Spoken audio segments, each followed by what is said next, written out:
Welcome to The Explainer. Today, we're diving into a really powerful short story, one that poses this huge ethical question. Is it ever okay to lie if that lie could actually save a life? Okay, so let's jump right in with our main character, a guy named Dr. Raman. Now, you gotta picture this. He's a doctor whose whole career, his entire reputation is built on just one thing: absolute, rock solid, and yeah, often pretty brutal honesty. I mean, just look at this quote. For him, it wasn't just an opinion, it was a final verdict. So, of course, there's a twist, right? The story puts all of Dr. Raman's lifelong principles on trial. Because the patient on the table, well, it's not just another patient. It's his best friend. Okay, so to really get the weight of all this, let's dig into who this man really is. So this really lays out his whole code, his philosophy, you know? Dr. Raman didn't believe in sugarcoating anything. To him, nice, agreeable words were just, well, unnecessary dope. They couldn't save lives. And the crazy thing is, that's exactly why people respected him. They came to him for that blunt, no-nonsense truth. All right, so now we introduce the other half of this equation. This is where things get really, really interesting. And we're not talking about just some casual friend here. The guy who's sick is Gopal, and he and Dr. Raman have been friends for 40 years, since kindergarten.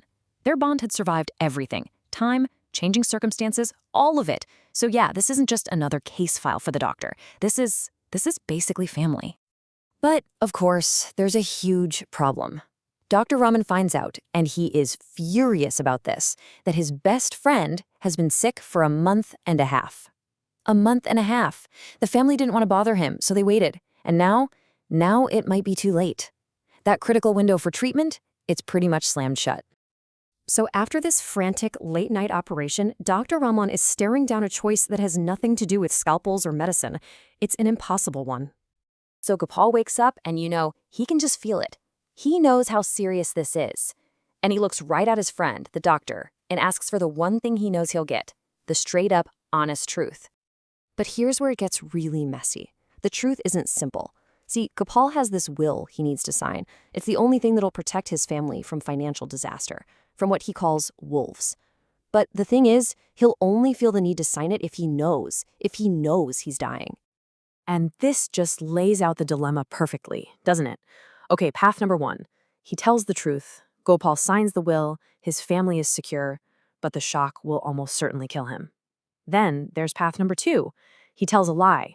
Now, the will doesn't get signed, putting the family at huge risk, but it gives Gopal this tiny, tiny sliver of hope, a thousandth part of a chance to live. So that's the question, isn't it? What's more important? A peaceful, secure end for the family? Or that 1 in a million chance at survival? I mean, what would you do? That entire weight is now on Dr. Raman. So sitting there, thinking it all over, Dr. Raman, the judge, makes a call. He's about to do the one thing he's never, ever done. And this is the thought that seals it for him. He thinks, if my word can save his life, he shall not die. He decides to throw his entire life's philosophy out the window. He'll sacrifice the will, the family's financial security, all for that tiny sliver of hope.